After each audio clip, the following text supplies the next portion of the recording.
DIA is trying to airport with one runway tied behind its back. Yet it's been like that for months, and only on Sunday did it turn into a full-blown excrement show with planes lined up 50 deep trying to take off. Our Mark Salinger looks at what went wrong.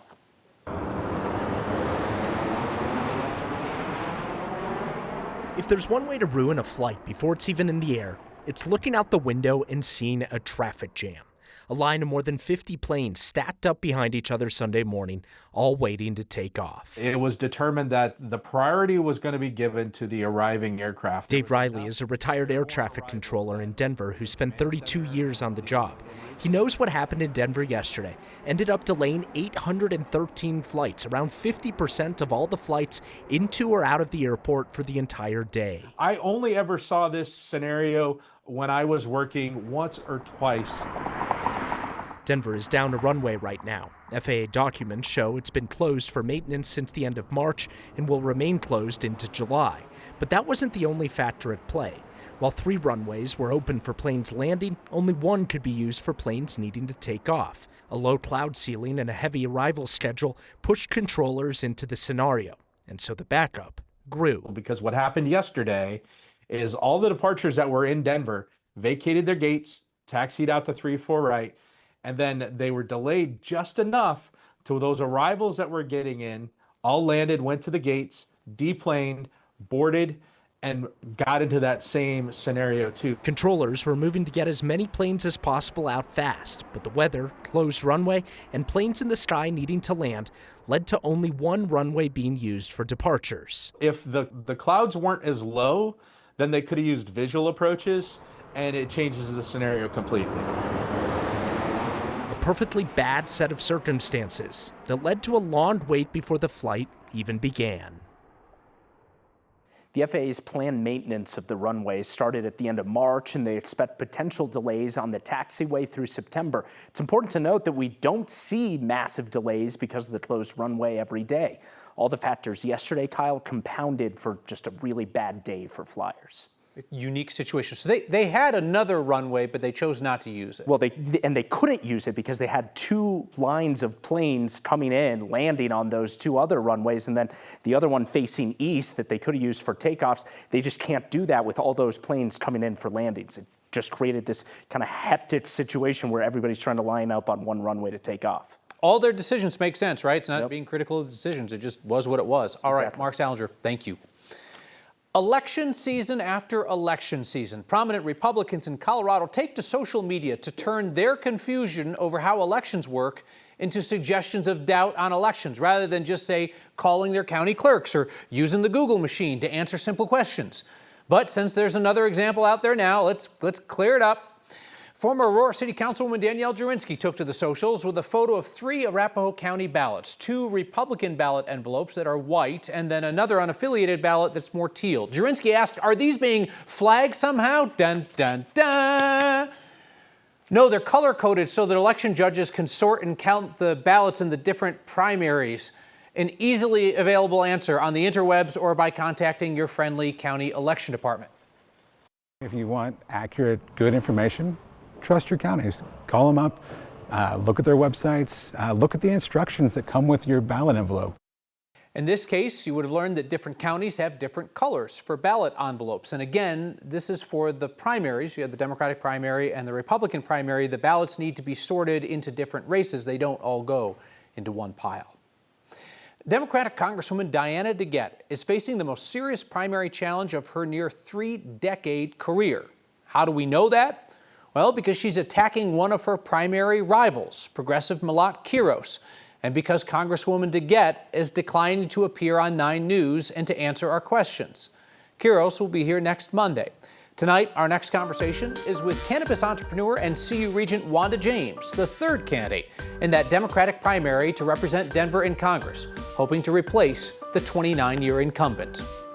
Anything more than that, you're just taking up space, and ruling for more than a generation just makes no sense. So for a Democratic primary voter who has decided that it's time for Diana to get to go, why you and not the 3rd person in this race, Malat Quiros? lived experience, an actual resume, and somebody that's ready to hit the ground rolling as soon as I get there. I've already created policy. I have relationships with our senators, with our congresspeople, with the Black Congressional Caucus. I have been working in not only just Washington, but almost every state in the nation when it came to passing cannabis laws, to doing DEI. I'm already an elected official. I get this inside and out. I am your outsider insider. This isn't new to me. I'm just going to be new to this seat. From an outsider's perspective, it seems like your campaign out of the three hasn't really caught fire, hasn't gotten traction. I think Diana DeGette has got a ton of establishment support, a ton of fundraising. Malak Kuros has got a lot of progressive energy and a lot of fundraising that has come with that. And your campaign doesn't have those things. Why do you think that your campaign wasn't gotten traction? For that reason, exactly. One of the things that is the most upsetting about running for office against an incumbent is I have a lot of support. Let's be very clear about that. When it comes to people filling in the ballot, I believe that I have a lot of support.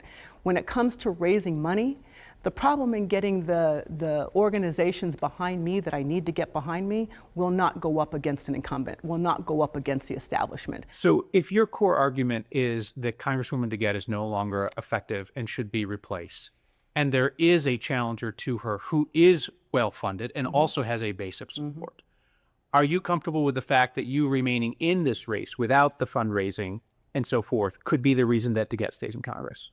Absolutely not.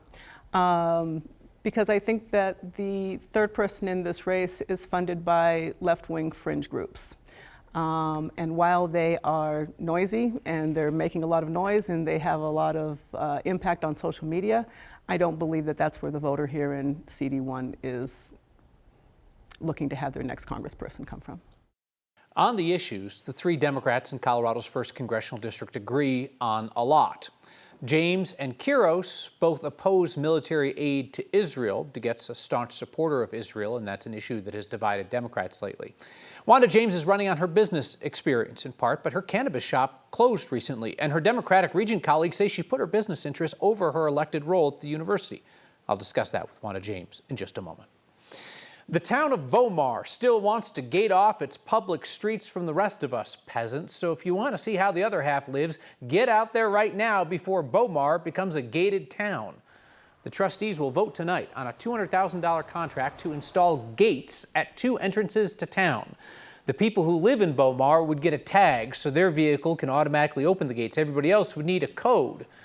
Beaumar is doing this despite warnings from neighboring Denver and Littleton. Mayors in those cities sent a letter warning Beaumar not to gate off public roadways, or Denver and Littleton would then install their own barriers outside those gates. It's frustrating, to say the least here, that we have residents in Littleton that use those streets, and I know residents of Beaumar use Littleton streets. Expect all of our streets to be public streets and have access to public streets and be able to use them when we need to. The mayors in Denver and Littleton said Beaumar just didn't respond to their letters. We should mention the streets in Beaumar are funded by the gas taxes and the vehicle registration fees that are paid by everyone who drives.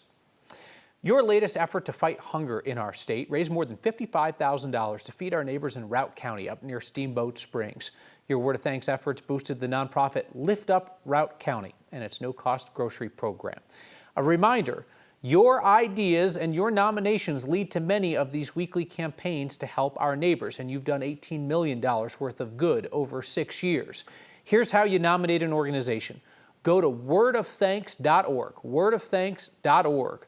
You can nominate a nonprofit that makes an impact. I review every one of those nominations personally. If nothing else, it's a good way to see all of the good that you've done. There's an interactive map. You can check it out, wordofthanks.org.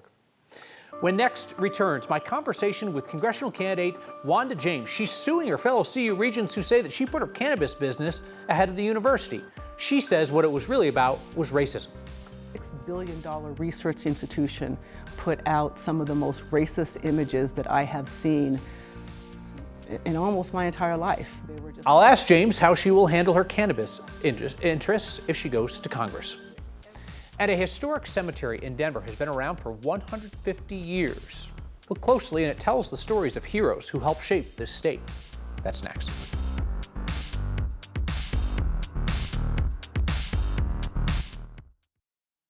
Cannabis entrepreneur and CU Regent Wanda James is challenging Congresswoman Diana DeGette in Denver in the Democratic primary there. James's marijuana dispensary closed during the course of this campaign, and her fellow CU Regents censured her and stripped her of her duties, saying she put the interests of the cannabis industry above her elected role. She tried to defund a university public health program after it warned of the dangers of cannabis use. How can voters be assured that if you go to Congress, you will be more than just an advocate for the cannabis industry? My gosh, because cannabis has nothing to do with anything when this race or when this situation at CU is concerned. My interest in cannabis had nothing to do with what had happened. That had to do with strict racist images that the University of Colorado Anschutz School of Public Health put out. They were just caricatures of black people, black infants, black children, black boys, with every racial trope that you can imagine since slavery that has been used to dehumanize black people as used as to what happens should your mother have smoked a joint or ate a gummy while she was breastfeeding. So you would have been comfortable if that campaign, T on THC, had the same messaging but just had a white or Hispanic child? No, absolutely not, because the messaging in itself, those tropes were ridiculous. The fact that you had no impulse control, that you would have lacked intellect, lacked curiosity, inability to have conversations. I mean, it went into all of the things that are just not true about human beings. So your concern did go beyond race, and it was about what the university was saying about cannabis use? Well, not about cannabis use, but about people. I mean, and they used caricatures of black people, which was amazingly insulting. So no, if those were white caricatures in those same type of ways, it would have been insulting, not as insulting as it was when they just used the black caricatures. And those. But that brings us back to the fundamental point, which is that your colleagues thought that you were putting the interests of your business and your industry above the university, which you were elected to represent. But Kyle, that doesn't make sense, because if the university is putting out racist information, that is the basis of where this comes from. My apologies for those audio issues there. Hopefully you got the gist of things. You can see the full unedited conversation with Wanda James on the next YouTube channel. Congresswoman DeGette is declining to appear on 9 News and answer questions. The third candidate in the race, Merlot Quiros, will be here next Monday. Meteorologist Chris Bianchi is along as we celebrate the start of monsoon season. I feel like I should have gotten you something. I don't know what the appropriate gift is to get for the beginning of monsoon season. Hopefully a rain shower. That's what I would have loved today. We're not getting that today or anytime soon, but monsoon season, you're exactly right, officially starts today, runs through September the 30th. So what is the monsoon? Is it some big storm? All the monsoon is, it's a shift in the wind direction. So usually the wind comes out of the west here in Colorado, but this time of year that wind starts to shift out of the south, and that is what brings us widespread showers and storms. Usually it starts, monsoon season officially begins June 15th. It usually peaks in July, mid to late July, and to August is when we tend to see those most showers and storms as we get moisture out of the Gulf, as well as the Pacific and the Gulf of California. That said, next couple of days, the story unfortunately is going to be this: fire danger, fire weather warning today, where you see this extended into tomorrow. Fire weather watch covers most of the mountains and even down into the foothills, south and west of Denver. This will be extended into Wednesday as well. A couple of concerning days of fire danger, and my suspicion is that this week is the start of the summer wildfire season, which means forest fires here in the mountains. So please be careful with any sort of sparks outdoors, and please adhere to any burn bans in the mountains. It's going to be windy, dry, warm, and those winds really peak on Wednesday. It's going to be whipping some 50-plus mile-an-hour gusts possible in the mountains, and that means high fire danger.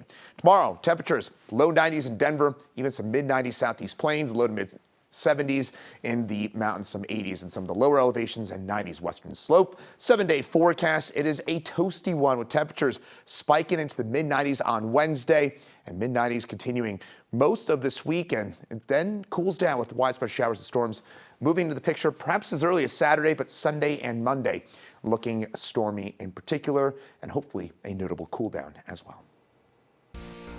A stroll around Denver's Riverside Cemetery is a walk through 150 years of Colorado history.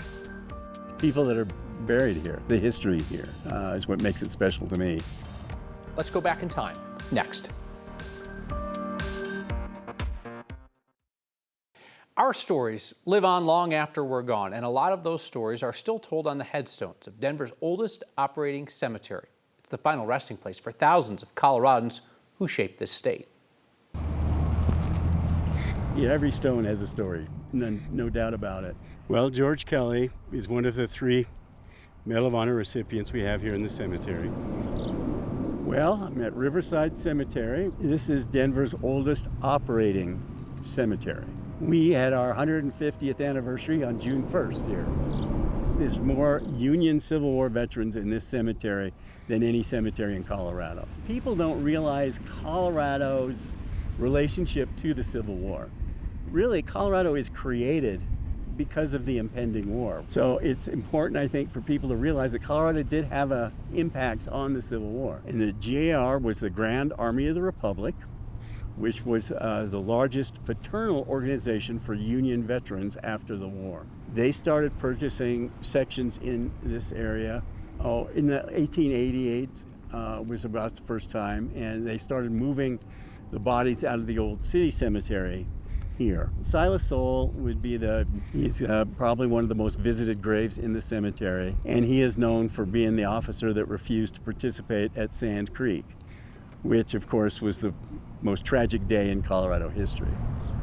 Really, one of the most incredible things about this cemetery is that it was integrated from day one, which was important to the Grand Army of the Republic. The GAR was very proud of the fact that they had put an end to slavery. In this section with the veterans, you have many black veterans just buried right next to the white veterans. People that are buried here, the history here, is what makes it special to me. Ray Thal, the volunteer you heard from there, gives tours every month at Riverside. I've said here on the air for years, there needs to be something important in Colorado named after Silas Soule so that people learn his story. If you have a connection or want to help me on that project, drop me a note next at 9news.com. We're back with your feedback next. Thank you.